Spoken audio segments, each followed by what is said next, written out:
अनमोल वचन अखिल भारतीय संत मत सत्संग के संस्थापक और गृहस्थ में आनंद योग के जनक परम संत महात्मा परम पूज्य श्री यशपाल जी महाराज अर्थात परम पूज्य भाई साहब जी द्वारा प्रतिपादित इन अनमोल वचनों का पालन करना अति आवश्यक है। ये वचन हमारी गृहस्थ आध्यात्मिक साधना के लिए मूलभूत सिद्धांत हैं, जो इस प्रकार हैं। हम दुनिया की हर चीज की कीमत आंकते हैं, अपने मानव जीवन की कीमत भी जाने व परमात्मा की प्राप्ति हेतु साधना करें। मनुष्य योनि एक उपहार है, इसीलिए परमात्मा को धन्यवाद देते हुए आधा घंटा प्रातःकाल, आधा घंटा सायंकाल पूजा अवश्य करें। सत्संग, सतनाम व सद्गुरु को प्राथमिकता देते हुए इसी के आधार पर ध्यान योगाभ्यास अवश्य करें व गृहस्थ के कार्यों को परमात्मा का कार्य समझकर उसी की याद में संपन्न करें। हर समय ये ध्यान रहे कि गुरु कृपा द्वारा परमात्मा की पवित्र सत्ता का हमारी आत्मा में वास है, अतः मन में निरंतर अपने इष्ट देव का जाप करें। मान सम्मान की इच्छा ना करें व अपमान से दुखी ना हो। परमात्मा के अतिरिक्त किसी और का भय ना करें। दूसरों की बुराई न करें, न सुने, सत्य व मधुर बोलें, अश्लील शब्द मुंह से ना निकालें, सभी से नम्रतापूर्ण व सुंदर व्यवहार करें। धर्म पत्नी के अतिरिक्त अपने से बड़ी से माता जैसा, बराबर की से बहन जैसा व छोटी से पुत्री जैसा व्यवहार करें। सांसारिक जीवन यापन की आवश्यकताएं अंतहीन है, इसलिए अधिक से अधिक समय सत्संग में व धन परोपकार में खर्च करें। याद रखें, न स्त्री माया है, न धन दौलत, न ही परिवार। माया वह है जो हृदय को परमात्मा से दूर हटा दे। अतः निरंतर सत्संग और सद्गुरु की शरण में रहने का प्रयास करें। भोजन अपने इष्ट को अर्पण कर प्रसाद रूप में परमात्मा की याद में करें। रात्रि में सोने से पहले अच्छे बुरे कार्यों का आत्मनिरीक्षण कर उसका समुचित पश्चाताप करते हुए ध्यान करें व प्रभु की गहरी याद में ही विश्राम करें। परमात्मा तू ही है, तेरी इच्छा पूर्ण हो।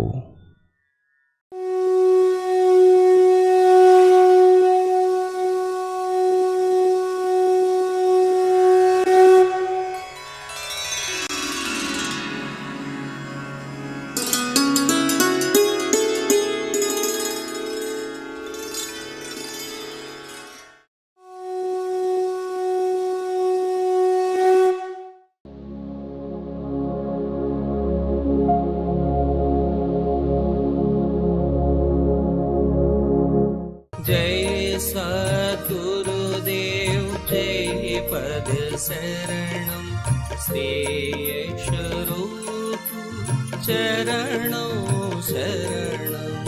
जय सद्गुरुदेव जय पद शरणम श्रेयस्वरूप चरणों शरणम।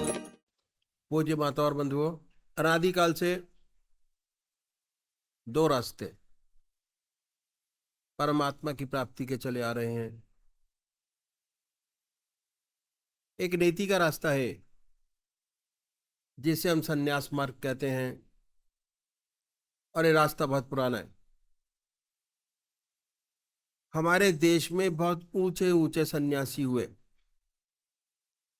जिन्होंने समय समय पर आकर हमारे देश और धर्म की रक्षा की। नीति का रास्ता छोटा है, इसमें समय कम लगता है। नीति के रास्ते का साधन हर वस्तु का त्याग करता चला जाता है। ऐसा साधक घर बार छोड़ता है, बीबी बच्चे छोड़ता है, धन दौलत छोड़ता है और संसार की हर वस्तु का त्याग कर कर संन्यास ग्रहण करता है।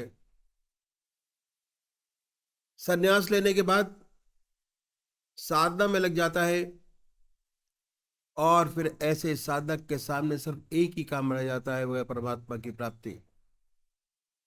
सारे काम समाप्त। यदि ऐसा साधक सच्चे हृदय से परमात्मा में लगे तो कोई वजह नहीं कि उसे अपने रास्ते पर सफलता प्राप्त न हो।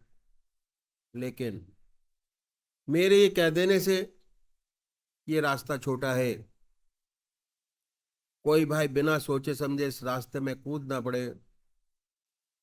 इस रास्ते में ही बहुत कठिनाइयां हैं जो मैं आपके सामने रखूंगा। सबसे बड़ी बात यह है कि शरीर से त्याग करना बहुत आसान है, लेकिन सच्चा संन्यास जब तक प्राप्त नहीं होता, जब तक मन से त्याग नहीं हो जाता। मुझे इस विषय पर अपने सदगुरुदेव परम संत महात्मा श्री यशपाल जी महाराज का एक अनुभव याद हो आया, जो मैं आपके सामने रखूंगा। एक बार वो जबलपुर से मुरादाबाद जा रहे थे। रास्ते में प्रयागराज का स्टेशन पड़ा। जब गाड़ी प्रयागराज स्टेशन पर रुकी, उन दिनों कुंभ का मेला समाप्त हुआ था, तो देखा कि स्टेशन पर काफी भीड़ है। ये भीड़ एक महात्मा जिनको अवधूत कहते थे छोड़ने आई हुई थी। गाड़ी आई, जय जयकार हुआ, हार डाले गए, स्वागत किया गया। इत्तेफाक से परमात्मा की कृपा से ये जो महात्मा थे उसी डिब्बे में चढ़े जिसमें गुरुदेव जी बैठे हुए थे और आपके सामने की बर्थ खाली थी, उसी पर आके विराजे। जब गाड़ी चली और आगे निकल गई तो आपके साथ बातचीत शुरू हुई और इस बातचीत के दौरान गुरुदेव जी ने आपसे एक प्रश्न किया, वह ये था कि आपको संन्यास लिए कितना समय हो गया। उत्तर मिला 14 वर्ष। बातचीत में दूसरा प्रश्न किया कि महाराज आप बाल ब्रह्मचारी हैं या जब संन्यास लिया तो गृहस्थी थे। उन्होंने बड़े प्यार से उत्तर दिया कि मैं गृहस्थी था, मेरे स्त्री और बच्चे थे। बातचीत होती रही।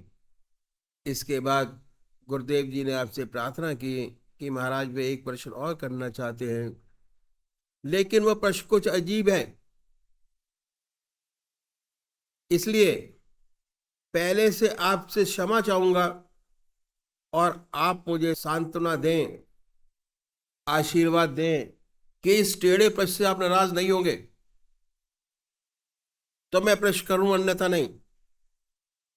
आगे कहा कि मैं किसी के हृदय को दुखाना नहीं चाहूंगा।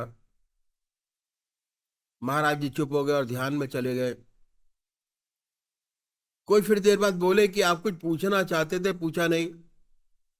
फिर आपने अपनी बात दोहराई कि महाराज यदि आप वायदा करें कि इस टेढ़े प्रश्न से आप नाराज न हो तभी वह प्रश्न किया जाए। बोले कि पूछो, मैं नाराज नहीं होऊंगा। तब गुरुदेव जी ने आपसे तीसरा प्रश्न किया और यह था कि क्या अभी भी आपको अपने बीवी बच्चों की याद आ जाती है। यह प्रश्न सुनकर वो खामोश हो गए और ऐसा महसूस हुआ कि ध्यान में चले गए। 10 मिनट बाद आपने आंखें खोली और कहा कि बच्चा, सच तो यही है कि आज भी हमें अपने बीवी बच्चों की याद आ जाती है, और जब मैं अपने गांव के पास से निकल जाता हूं जहां का मैं रहने वाला हूं तो ये याद बिल्कुल ताजा हो जाती है कि ये मेरी स्त्री, ये मेरे बच्चे, ये मेरा खेत, ये मेरा मकान। और अब बच्चे बड़े हो गए, काम काज संभाल लिया। गुरुदेव जी ने आपके चरण छुए वाकई में बहुत ऊंचे महात्मा थे, अवधूत थे, इसमें कोई शक नहीं। क्योंकि सन्यास लेते ही आश्रम बदल जाता है, और सन्यास के अपने यम नियम हैं। ना उसका कोई बीबी, ना उसका कोई बच्चा, ना उसको कोई खेत, ना उसको कोई मकान। शरीर से त्याग हो गया, लेकिन मन से त्याग करने में बड़ा समय लगता है। दूसरी बात और भी है कि त्याग का बड़ा अहंकार होता है। हम गृहस्थी लोग कभी कभी संसार से दुखी हो जाते हैं और अपना दुख सन्यासियों के पास जाकर कहते हैं कि महाराज, हम दुखी हैं, मन में शांति नहीं, चैन नहीं, कोई उपाय बतलाइए जिसे शांति मिले। और ये उपाय भी बतलाते हैं, कहते हैं ऐसी बात नहीं, ईश्वर को याद करो, परमात्मा का ध्यान करो, परमात्मा से प्रार्थना करो, इसी से सच्चा को सुख और शांति मिलेगी। और हम गृहस्थी लोग करते भी है, पर नहीं हो पाता, तो मजबूर होके चले जाते हैं। प्रश्न करते कि महाराज बनता तो नहीं, कोशिश तो करते हैं लेकिन ध्यान तो होता नहीं। तो अक्सर ये सुनने में आ जाता है कि भाई ये रास्ता सन्यासियों का है, आप तो गृहस्थी हो। तो सन्यासियों में शुरू शुरू से ये भावना हृदय में हो जाती है कि हम सर्व साधारण मनुष्यों से कुछ अलग है। सूक्ष्म अहंकार अंदर ही अंदर पैदा हो जाता है, और जहां अहंकार है वह परमात्मा नहीं। दूसरी बात यह है कि ज्यादातर व्यक्ति किसी ना किसी परेशानी में पड़कर, दुखी होकर सन्यास ले बैठते हैं। स्वेच्छा से नहीं, दुखी होकर सन्यास ले बैठते हैं। सन्यास लेने के बाद जीवन बदल जाता है। सन्यास के अपने यम नियम हैं, कठोर तपस्या, ब्रह्मचर्य, आसन की सिद्धि, प्राणायाम। बहुत से लोगों से तो ये बनता नहीं, जिनसे बनता है वे कठोरता से अपने मन को साधते हैं। क्या हुआ, इस अभ्यास में दबाव रहता है, और इस दबाव के कारण बहुत सी रिद्धियां सिद्धियां प्राप्त हो जाती हैं। ऐसे महात्मा संसार में आते हैं संसार की सेवा करने के लिए, लेकिन उनके काम क्रोध, लोभ, मोह, अहंकार, ये जो दुश्मन है इस रास्ते के, समूह नष्ट नहीं हुए रहते, सुप्त हो गए होते हैं, तब गए होते हैं। अभ्यास के प्रेशर से ऐसा मालूम होता है कि इन पर काबू हो गया, वास्तव में हुआ नहीं होता। और जब ये संसार में आते और सांसारिक वस्तुओं से संपर्क होता है, तो सुनाई पड़ता है कि भाई विख्यात सन्यासी महात्मा थे, बाहर चले गए। ऐसी बहुत सी अनहोनी बातें सुनने में आती है। तो वजह यही है कि जब तक परमात्मा की सच्ची प्राप्ति नहीं हो जाती, तब तक काम, क्रोध, लोभ, मोह और अहंकार से छुटकारा नहीं मिलता। जिन्हें परमात्मा की प्राप्ति हो जाती है, उनका इन पर नियंत्रण हो जाता है, उनके ये मित्र हो बन जाते हैं।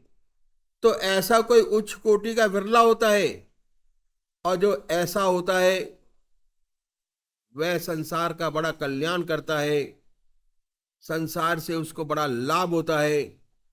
तो इस अभ्यास में दबाव है, और दबाव के कारण बहुत सी अभ्यास में दबाव शुरू से ही शामिल है। यदि आप किसी स्प्रिंग को दबाकर रखें, जब तक दाबे हैं दबा है, हाथ से छूटा, कई बार भी मार कर सकता है। तो इस चीज को सबको सोच समझकर सन्यास के रास्ते में कदम रखना चाहिए, और खासकर उन लोगों को जिन्होंने गृहस्थ आश्रम में प्रवेश कर लिया है, उनको तो सन्यास की बात कभी सोचनी नहीं चाहिए। करोड़ पीछे एक तो नजर आते हैं, जैसे महात्मा बुद्ध, जो गृहस्थी थे संसार छोड़कर चले गए, और जिन्होंने ईश्वर को प्राप्त किया लेकिन 1000 पीछे 999 असफल होते हैं, न उनकी दुनिया रहती है न दिन। ऐसी बहुत सी घटनाएं सेवक के सामने आई, सब में असफलता, न इधर का रहा न उधर का। सर्विस छोड़ी, बच्चे छोड़े, कुछ न कर पाया, बर्बाद हो गया। तो जिन्होंने ग्रस्त में पदार्पण कर लिया है, उन्हें 1000 बार सोचना चाहिए कि उनके लिए रास्ता नहीं है। जो बाल ब्रह्मचारी है और जिनका संस्कार जन्म से ही इतना ऊंचा है, उनकी बात तो अलग है।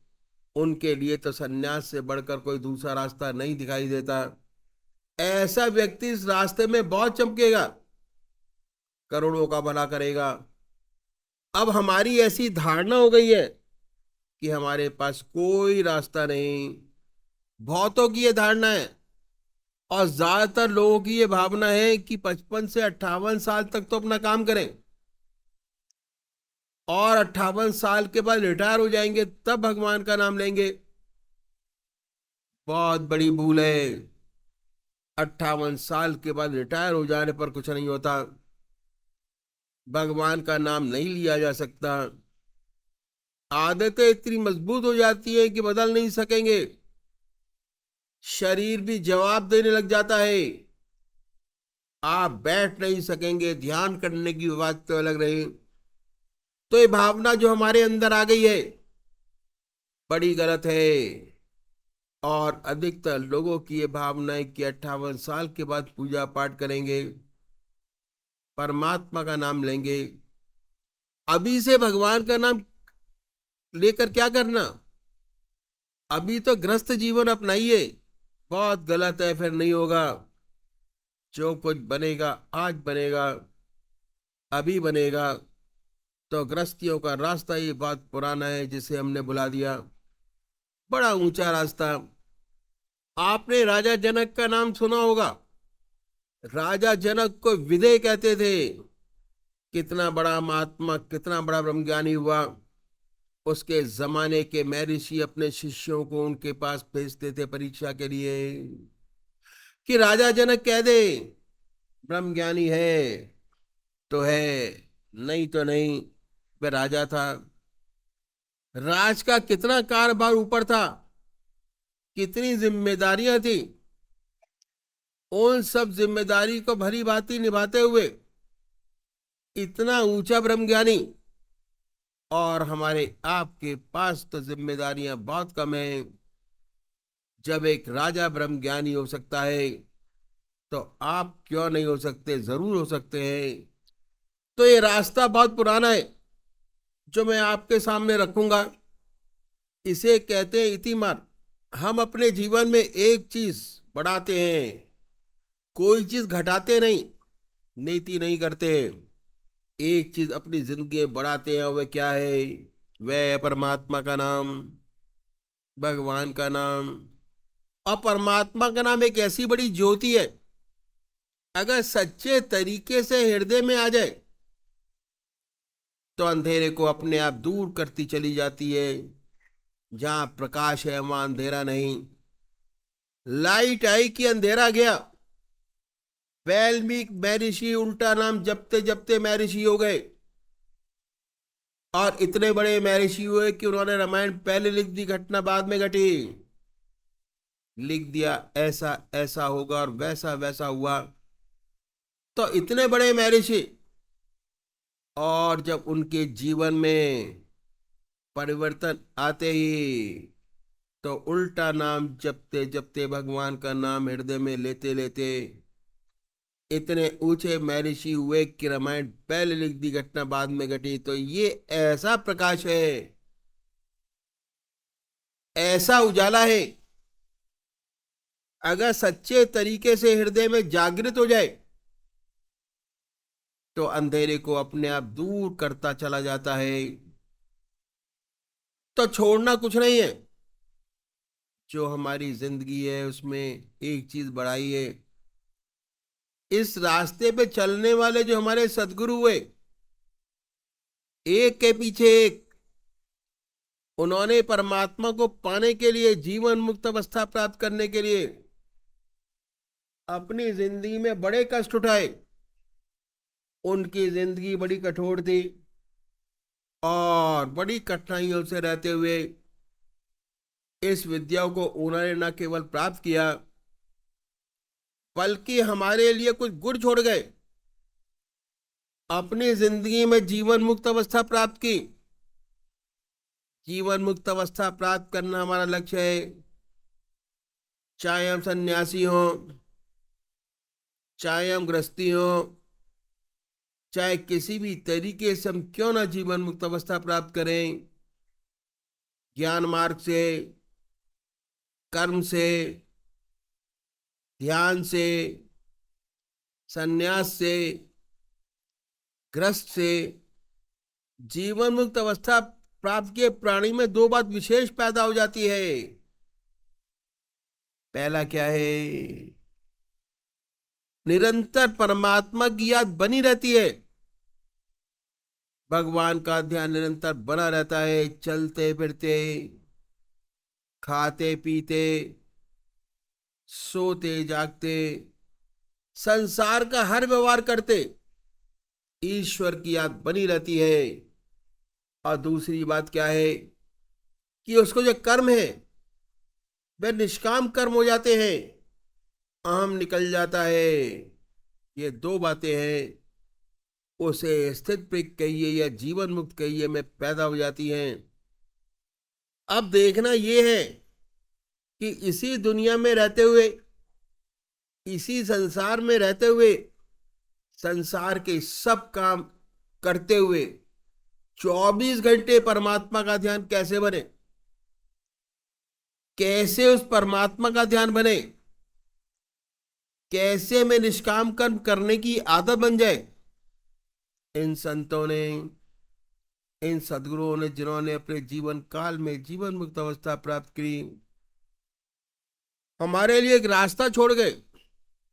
अगर हम इन गुरुओं को अपनाएं तो हमारा रास्ता आसानी से तय हो जाए।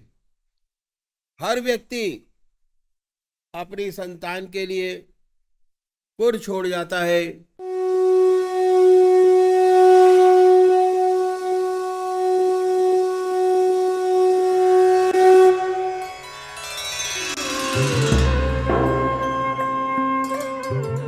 ध्यान योग के कार्यक्रम आनंद योग से निशुल्क जुड़ने के लिए संपर्क करें 9810239677।